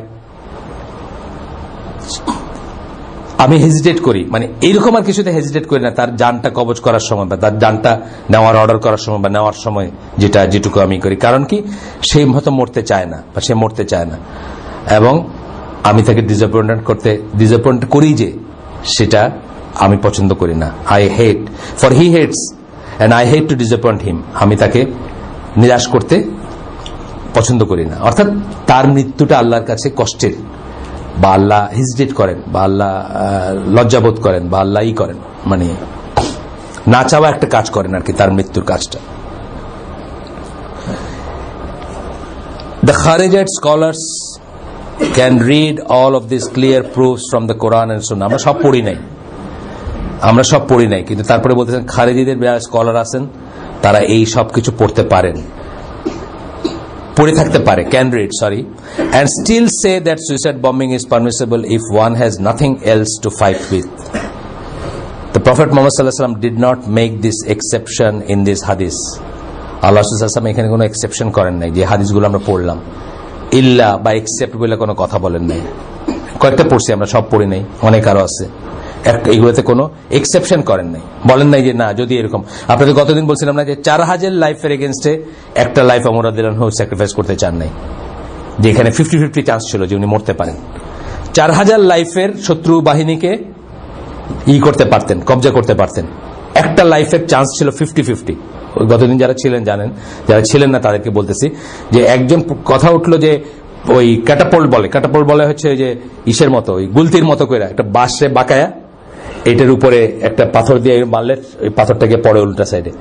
একইভাবে একজন সাহাবীকে একটা দুর্গের গেটের ভিতরে ফালায় দেওয়ার একটা মানে মশওয়ারা হইতেছিল। তখন আল্লাহ রাসূল সাল্লাল্লাহু আলাইহি ওয়াসাল্লাম কি বলে, এই ওমর রাদিয়াল্লাহু আনহু বলতেছেন যে তারা তো পয়লাই তীর দিয়েই করবে, যখন দেখবে he is on the air তখন তীর দিয়ে করবে। তখন বলছেন যে চামড়া দিয়ে পেঁচায় দেওয়া হবে যাতে তীর না লাগে। তখন বলছেন যে হোয়াট হ্যাপেন্স যদি ওখানে মানে দুর্গগুলোতে যেটা হইতো ওরা উপরে পাথর রাখতো, যে কেউ অ্যাটাক করলে ওইখান থেকে মারবে। হোয়াট হ্যাপেন্স যদি ওইখান থেকে পাথর মারে তার উপর, তাহলে তো চ্যাপটা করে দিবে। ঠিক আছে, সে পেঁচানো আছে চামড়া দিয়ে, চ্যাপটা করে দিবে। তখন সবাই আর উত্তর দিতে পারেন না। উত্তর দিতে না পারতে উনি বলছেন না, আমি 4000 লাইফের এগেনস্টে একটা লাইফ মানে জানা মতে আর কি, যে সে মারা যাবে এই চান্স নিতে রাজি না আর কি। মানে এইভাবে তারা দেখছেন আর কি, মানে আমাদের লিডার যারা তারা এইভাবে চিন্তা করছেন। আচ্ছা, the Prophet sallallahu alaihi wasallam did not make any exception in this hadith. The Kharijites are like the Christians who made their priests and monks into gods by allowing them to say that something was permissible even when their own scriptures said that it was forbidden. অনেক বড় কথা বলে ফেলছেন কিন্তু, তাই না? অনেক বড় একটা কথা বলে ফেলছেন। আমি কিন্তু এই কথাটা কোনো চিন্তা করিনি। বলছেন যে খারিজিরা হচ্ছে খ্রিস্টানদের মতো, যারা সেই সূরা তওবার 31 নম্বর আয়াতে যেখানে আল্লাহ বলছেন যে তারা তাদের রাব্বি এবং বিশপকে আল্লাহ রব বানায় নিচ্ছে। যখন আদি বিন হাতিম রাসূল সাল্লাল্লাহু আলাইহি ওয়াসাল্লামের কাছে জানতে চাইছিলেন যে আমরা তো আসলে তাদের পূজা করি না, তাহলে আল্লাহ এই কথা কেন বললেন? তখন রাসূল সাল্লাল্লাহু আলাইহি ওয়াসাল্লাম বললেন যে তারা যদি কোনো হারাম জিনিসকে হালাল বানায় দেয় তোমরা মাইনে নাও না? তখন তিনি বলছেন যে হ্যাঁ মাইনে নেই। এক্স্যাক্টলি সেই জিনিস এখন হচ্ছে, সব হারাম হালাল হয়ে যাচ্ছে। দেখেন আপনি ওয়ারফেয়ারের চেঞ্জ হয়ে গেছে, আপনার মানে নর্মসই চেঞ্জ হয়ে গেছে। Even when their own it is one of the signs of the end of time that people, scholars included, will declare permissible things that Allah has forbidden. কিয়ামতের আলামতের ভেতর একটা হচ্ছে যে মানুষজন এমনকি কিছু কিছু স্কলার এমন জিনিস পারমিসিবল বলবেন যেটা আল্লাহ করছেন, ফরবিডেন করছেন, মানে আল্লাহ নিষেধ করছেন। আজকে আপনি দেখেন, আপনি কি শুনতে চান আমাকে শুধু বলেন। আমি আপনাকে বলি প্রায় যে কোন জিনিসটা জায়েজ শুনতে চান আমাকে জিজ্ঞেস করেন, বলেন, আমি দেখাই দিব একটা লোক, এর কাছে যাবেন, গেলে বলবে জায়েজ আর কি। আলমদের ভিতরে, বড় আলমদের ভিতরে বলবে। আপনি কি টেলিভিশনের নাটকটা জায়েজ শুনতে চান? আপনি কি ক্রিকেট খেলা দেখে জায়েজ শুনতে চান? আপনি কি ধরেন ক্রিকেট খেলা জায়েজ শুনতে চান? সুদে মানে আপনার পার্টনার সুদের ব্যবসা করে আর আপনি করেন না, দুজনে মিলে ব্যবসা করা যায়, মানে আমি বলছি অনওয়ার্ড আর কি। যত নেটিগ্রিটি ফতোয়া চান আপনি, শুধু মানুষটা যদি চিনেন ওয়েট টু গো, কেউ না কেউ এটাকে জায়েজ বলবে, আপনি পাবেন খুঁজে। আপনি কি টিচার নাকি এসের আছেন? দেখি নাই মাঝখানে? ও আচ্ছা, আপনি রেগুলার এখন কোন বড়দের না ছোটদের? আচ্ছা আচ্ছা, তোমার ছেলে আসছে। আচ্ছা, আমরা শেষ করে দিই, আজকে আমাদের সময় শেষ। আসলে আমরা এখান থেকে নিয়ে অনওয়ার্ড ইনশাআল্লাহ আগামী দিন থেকে করব। সুবহানাকা আল্লাহুম্মা ওয়া বিহামদিকা আশহাদু আল্লা ইলাহা ইল্লা আনতা আস্তাগফিরুকা ওয়া আতুবু ইলাইক। অনেক সময় হয়ে গেছে, আমি খেয়াল করিনি আসলে। এটা যদি ঠিক হয় তাহলে প্রায় 11:48। হ্যাঁ, এখন চলে আসবে না? শামীম আছে না? আচ্ছা, আসসালামু আলাইকুম। হ্যাঁ।